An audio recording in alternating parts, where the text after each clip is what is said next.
We've got another trade, ladies and gentlemen, and we've got another bonus podcast for you. Matt Ryan is going to the Indianapolis Colts. Adam and Heath here with a bonus podcast on fantasy football today. We'll talk about the fantasy impact. You know, football wasn't always this fun in the offseason. I just looked, assuming this is right, on NFL.com. They have a trade tracker that goes back a long ways. And 10 years ago, March 2012, there were 7 trades. This is the 16th so far of March 2022. And we didn't used to get this, Heath. This really changes things. I think it's another great way that fantasy football has changed the NFL. We're clearly having an impact on the way these people behave. They're like, oh man, what can we do to get more bonus podcasts? All right, so let's talk about this here. Who's the biggest winner or loser? Who's impacted the most by Matt Ryan going to the Colts? And the rumor is that Marcus Mariota could be going to the Falcons. What's your big takeaway? I mean, if it's Mariota, that will be kind of interesting. But for the most part, I think the biggest loser is probably Kyle Pitts. Like, it was like a week ago, and I thought Kyle Pitts might be the redraft tight end one. You were talking about how we were one transaction away from him being a second-round pick. I don't know if he is a top 5 tight end this year. I feel the exact well, I feel like he's a top 5 tight end because I just see such a separation personally between him and, say, Hawkinson or Goddard, whoever would be, or Gronk.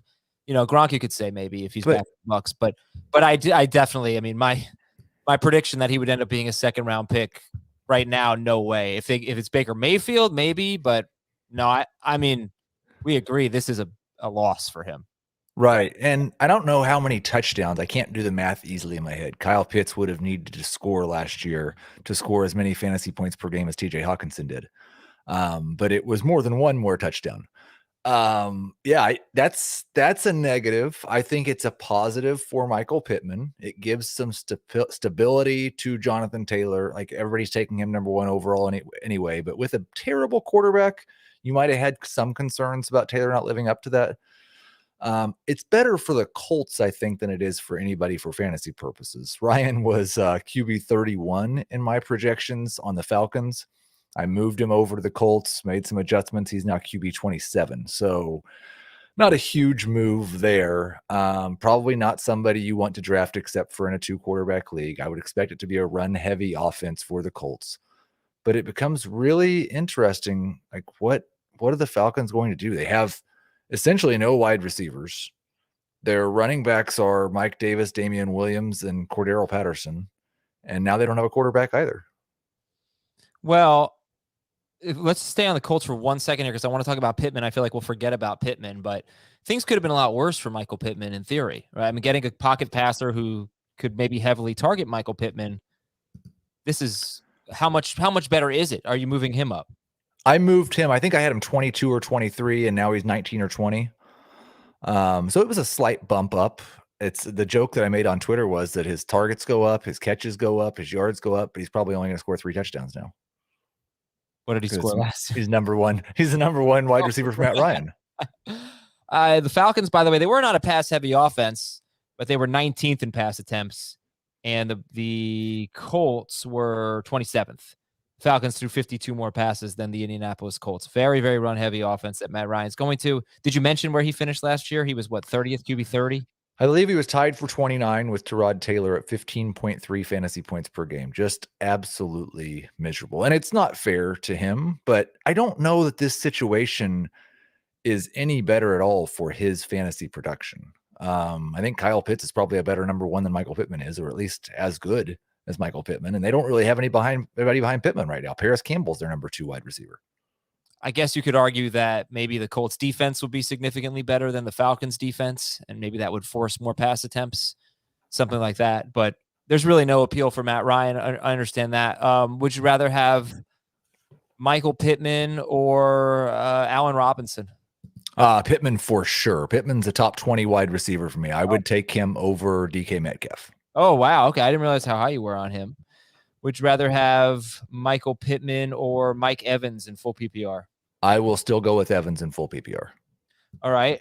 So Kyle Pitts, is he going to fall to 5th in your tight end rankings? He's current. I'll probably rank him 5th just so we don't have to argue Hawkinson versus Pitts. But right now in the projections, I actually have Hawkinson ahead of Pitts. Pitts is 6th. I mean, it's really crazy to be comparing third-year Hawkinson to rookie-year Pitts when Pitts was awesome. Just had the best tight end season ever. Like, how do you rank Hawkinson ahead of Kyle Pitts? Who is Kyle Pitts' quarterback right now? How much worse is he going to be than Jared Goff? Matt Ryan was worse than Jared Goff last year for fantasy purposes. So I don't know. I would assume, like, what are the outs? I can't imagine that the Falcons are going to trade for a quarterback. So I think you can rule out them getting Baker or Jimmy Garoppolo. Like, they're clearly in a tank situation. So they're going to sign Marcus Mariota, or they're going to play a rookie, or maybe they'll go spend. I don't think they have the money to go get Jameis.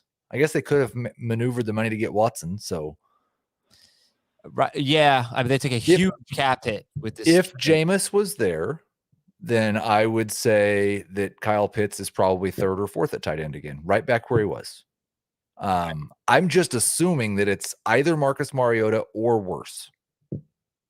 Okay, look, hey, not all bonus podcasts need to be 15 minutes, so I think we can wrap this one up here. Not the sexiest trade, but definitely something to talk about. And I will say one last thing. Like, we just argued this morning about Cordero Patterson, and I think this is a downgrade for him as well, because a lot of his value comes in pass catching, and he's probably not going to be as efficient catching passes as he was. And you know what? Actually, if you want to give me 1 minute here, this might be a time to revisit that conversation I had with Jamie. How would you rank Kyle Pitts if he were on just a terrible offense?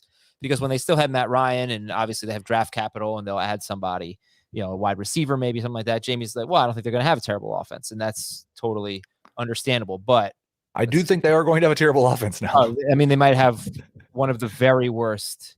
Okay, in the last 5 seasons, bottom 5 offenses have produced 3 top 12 running backs, none higher than 7 in full PPR. 2 top 7 wide receivers, 3 top 7 tight ends, but none higher than tight end 5. And the standouts on bottom 5 offenses in the last 5 seasons were Jarvis Landry, who had 112 catches in 2017, Allen Robinson in 2019, and James Robinson, I would say, had the best year of any player on a terrible offense, really. But we have not seen a tight end in the last 5 years finish higher than 5th in full PPR on a bottom 5 offense. And again, we haven't seen a lot of tight ends like Kyle Pitts. And I would, again, if you're in Dynasty, I'd go make an offer. Okay. For Kyle Pitts, because I'm still optimistic for the long term. I'm not sure it's going to pay off this year. Okay. Well, that is Heath. I am Adam, and we'll be talking about this probably for the next 5 months or so, and get you ready for your drafts. Thanks, everybody. We'll talk to you tomorrow on Fantasy Football Today.